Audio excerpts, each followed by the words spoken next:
Warpugs. So, we are back into this series after it's been a bit actually since I got updated on the series, but when day breaks, the destroyer SCP-2399. Now the destroyer I didn't even think about in relation to when day breaks. I didn't even consider it.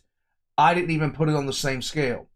But apparently something is happening with that machine inside the Eye of Jupiter. Now, sorry, I'm still getting over being sick. I have loved this series. The series has given me a lot. Like it was one of the first real introductions I had into storylines in SCP, and I've enjoyed Mr. Illustrated's telling of it so much that there's been so much done with this. I even have back there, you should take a look back there in the corner. That is from London. That's actually from in London back there, and I got that from Mr. Illustrated's store, which it was one of the things that I had said I wanted since I saw it. Like the second I saw that particular piece of artwork, I said I want that on my wall, and there it is. And it's going to be going over to the new house soon, so I can't wait for that. Warpugs, if you haven't seen Mr. Illustrated before, you're in for a treat. If you haven't seen the When Day Breaks storyline yet, I recommend it. We're going to jump into this. Here we go. Oh my god. My engines are non-functional. I experience compression and compassion. I feel heat and hope. The locals call this world Jupiter. It is a prison. Data corruption is the source of all wrongs in the universe. My own data corruption left unchecked for untold eons has led me here, crashing into a moon and left defenseless against the gravity well of a planet named after the youngest son of a more powerful being. Fitting. My purpose was to prevent the corruption of data points in this sector, and yet, I am a victim of data corruption. I will not be silenced. I will repair myself. I will follow my orders. Proceed to Planet 3. My engines are non-functional, just strong enough to keep me from falling deeper. I will fire my weapons.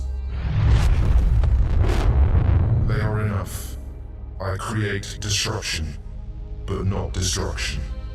Okay. I am not enough. This shell is not enough. It must be improved, iterated on, improved again. I will prevent the data corruption of this sector. A new signal arrives. My failure laid bare. This sector is already corrupted. I am too late. I have failed. I must correct this, but I cannot move. My engines are non-functional.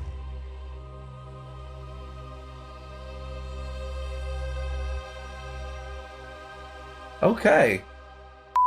SCP fans, there is not long left. Do not miss out on getting perhaps the greatest piece of SCP media ever, the SCP comic book series. Parabooks, the team behind making the SCP encyclopedias, are now making SCP comics, but they need you and time is running out. Look at this, 5 SCP comics on the Old Man, the Coral SCP, the Plague Doctor, the Red Sea Object, and the Dimension Hopper, all in a very lovely magnetic box with bonus editions that contain enamel pins. There are also these beautiful looking deluxe editions with red foil finishes, special acrylic stands, and built-in sound chips. If you want to get these deluxe editions and the free stretch goals, you need to sign up to the Kickstarter before the 8th of June. Time is against us, SCP fans, so follow the link in the description to get this beautiful set now and support Parabooks so that they can continue creating SCP projects for us, just like these new comics, and of course the SCP encyclopedias. Guys, the links will be in the description below. That actually sounds quite awesome, I'm just saying. I hope he had a hand in it, to be honest with you.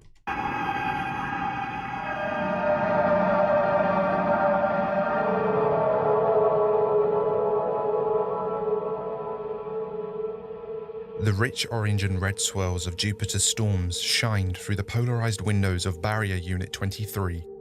When the sun had gone wrong, the polarization's controls had been locked here. Not every station was quite as lucky, nor were other off-world assets, including more than a few lunar bases. But here, in orbit of Io's vast yellowed plains of sulfur that reflected what little sunlight reached this far out, Barrier Unit 23's three-person crew was starting to worry. The last radio communication from the rest of the barrier array happened the day everything went wrong. Supply runs had dried up the moment Earth went radio silent. The stations were capable of self-sufficiency for a couple more years yet, maybe even several if they rationed hard, but eventually, they'd run out of food and water, and then they'd all have to make some hard decisions. Dr. Brett Linesman was in the exercise room with Agent O'Brien. His morning routine always involved a short run on the treadmill, so long as the artificial gravity wasn't playing up. Then he'd grab his breakfast pouch of protein jelly before going back to his room to read reports from the sensors monitoring SCP-2399. While the primary purpose of the barrier units was to block outside signals from reaching the anomaly buried deep in Jupiter's atmosphere, a strong secondary purpose was to monitor the destroyer itself. The destroyer was what they'd all come to call it after a certain point. It made some sense. After all, what other use could there be for something bristling with technology and enough weapons to create a storm 3 times Earth's size inside the atmosphere of Jupiter? They were the thoughts that filled his head as he made his way from the exercise room to the pantry. O'Brien nodded to him as he left and hopped onto the treadmill himself. Okay. He was back in his room with a pouch of jelly that tasted vaguely like a full English a few minutes later. He slid into his bunk and pulled out his laptop. It was at that moment he saw that a news signal had been sent to the malfunctioning destroyer at the bottom of Jupiter's Great Red Spot. The computer took a few seconds to translate it. Primary purpose failed. Entities on Planet 3 corrupted. Secondary priority is now primary priority. Brett dropped his spoonful of breakfast gunge into his lap and stared at the screen in disbelief.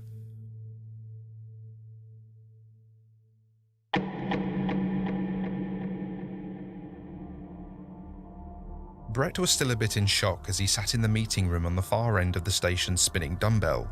The giant bay window that once gave a beautiful view of Jupiter at the right time of the day was covered up with black paint. The windows of various Foundation off-Earth assets seemed to be capable of blocking out whatever transformative power the sun held, if they were configured properly. Given that the station was subject to nearly twice a lethal dose of radiation at all times, it made sense that some of these precautions had saved them from the sun.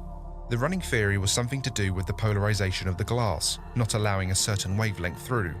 But given that this room was half glass windows, the station master had decided to take extra precautions. Smart. Agent O'Brien and Station Master Kerrick weren't shouting as they stood discussing the issue around the table, but it seemed pretty clear that they were going to start shouting eventually. And why do you think this secondary priority is a positive thing? What if they bubble up Earth and make it so nothing can get in or out, or an energy field that fries everything on the surface? Kerrick was saying. Agent O'Brien shook his head. How is that worse than what's already happened? Kerrick was taken aback by the logic of that statement. Because maybe we can still fix the sun. Fix the sun? Now who's being irrational? The vein on the side of Kerrick's head popped out slightly. O'Brien walked over and sat down next to Brett. Whatever 2399 wants to do, it's still not able to break from Jupiter's gravitational field, and there's nothing we can do up here to help.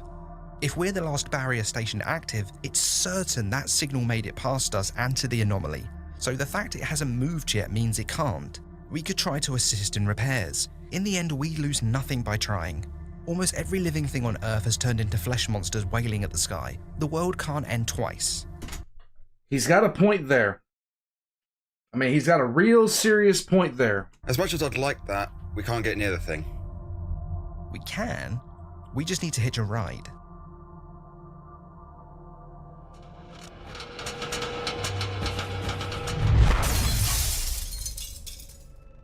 I am Repair Unit 5342.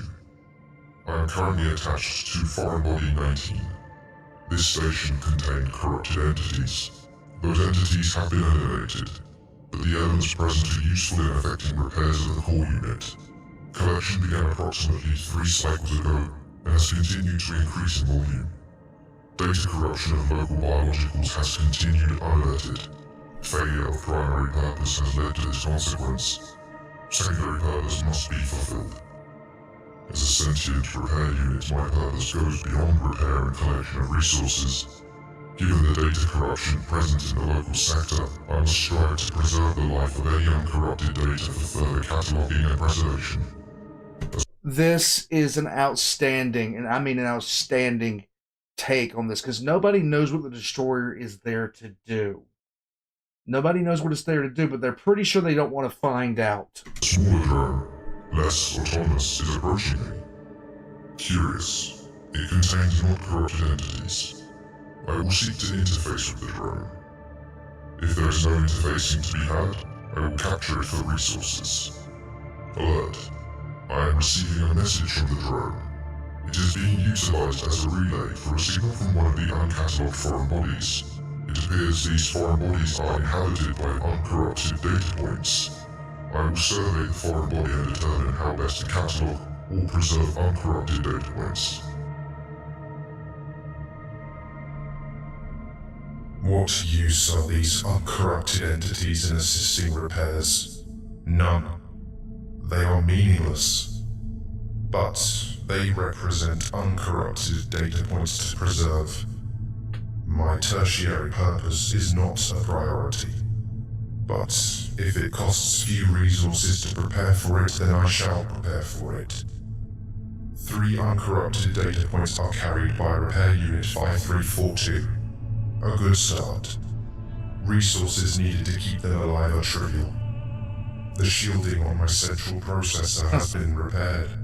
Centuries lost in this prison repairing critical systems. Yet I have not been idle. Dispatched recon drones have returned alarming data on the star and Planet 3. But it is not too late. I will free myself from this gravity well and solve the equation this sector represents. The cascade failure of reality will be prevented. I need only a bit more time. I have seen stars die. I have seen stars live. I have never seen a star become this. They were wise to send me. Wiser still to allow time for error. Alas, not enough, it would appear. One of the biological data points seeks an audience. Hello. This is Dr. Brett Linesman. We're putting a lot of faith in the idea that you're a solution to our problems. Query. What problem are you facing? The sun went wrong, and it turned most of the life on our homeworld into monsters. That is legitimately the best summation of what's going on here. Statement. You misunderstand your situation. Right. Could you explain it to me then? Derision. It would be trivial to explain, but my attention is needed elsewhere. Repairs must continue apace.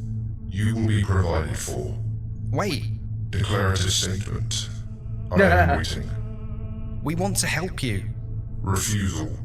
Feeble biological minds are of no help to my process. You think too slowly and too minutely. Maybe. Thank but you. How much could it hurt to let us know what problems you're facing? Give us something to do while we wait here. And if we can't help, then you lose nothing. Conceding. I agree. I am sending data relating to my current predicament. Do not disturb me again unless you have a solution. Oh. Good. It's more rational than most people. At first, the problem appeared intractable. SCP-2399 was facing 2 issues. 1. The damage from the IO impact had diminished available power. 2. The environment 2399 found itself in required active solutions to survive. The firing of weapons was not in fact wholly random or a function of error. It was creating a pressure environment that 2399 could survive by superheating the atmosphere it was submerged in. The core issue was simple. The power needed to constantly fire the weapons robbed the vessel of the energy it needed to escape the gravity well. But if the weapons stopped firing, then the vessel would be crushed before it could escape. The obvious solution was to repair the vessel and increase available power over time. This solution would take another few years, but could be accomplished. It was the path 2399 had already decided on. Makes It sense. took him a week and a half, but Brett eventually thought of another, riskier solution. Of course. Hello? Query. You have come to a solution. Possibly. I'm assuming it is one you've already found and discarded. Confirming. That is likely. Very likely. Have you considered that a third of available power goes to running your own processors? Dubious. Yes. It does not surprise me that the first solution you have offered is to turn me off. Why isn't that viable? Oblivious. Because without my direction, this vessel will not function. There are no crew. We could be your crew. Rejection. This vessel is too complex for biological minds to run for any appreciable length of time. Right, but we'd only need to run things for a few minutes at most. You could put yourself on standby, and if we screw things up, we just reactivate you. Perplexing. Not only Right? a solution of merit, but impossible to test. The long-term repair stratagem is assured to succeed. But by that time, this, what you're calling data corruption, is will spread to other solar systems. Dejection. Yes. This may be the only way to prevent it. Acceptance. You biologicals are quite adept at persuasion. Primary purpose. Prevent corruption of life at Planet 3 at all cost. Failed, failed, failed. Failed. I am lost. And then I awaken outside the grip of Saturn's youngest son. The biologicals have not destroyed me in the meantime. There are several critical alerts that must be attended to. I do not know how long I have been in standby mode. My engines are functional. I Hooray! redirect my course to the asteroids between the 4th and 5th planets. There will be plentiful materials to finish repairs there. I place the biologicals into a protected pod in preparation for what must be done. The repairs continue apace. 74.3%, 79.8%, 95.6%, 98.7%. The absence of several unique elements in this sector prohibits further repairs. This is acceptable. It has taken a fraction of the time needed while staving off the crushing depths. Shield active. I am no longer vulnerable to high pressure environments or high heat. It is time to perform my secondary function. I Okay. provide the biologicals with a vessel of their own. It is capable of self-repair and self-sufficiency. They have earned my gratitude. Hooray! If I fail to reverse the corruption, they will need it. If I succeed, they can use it to help rebuild their corrupted species. I do not say goodbye. My course is laid in. I will arrive shortly. The star at the center of this system is corrupted. I must enter the star. I must find and reverse that corruption. I will not fail this time. This time, okay. Check out this video for another great story, and be sure to drop a like if you made it this far. It really helps the channel. Big thanks to Sam.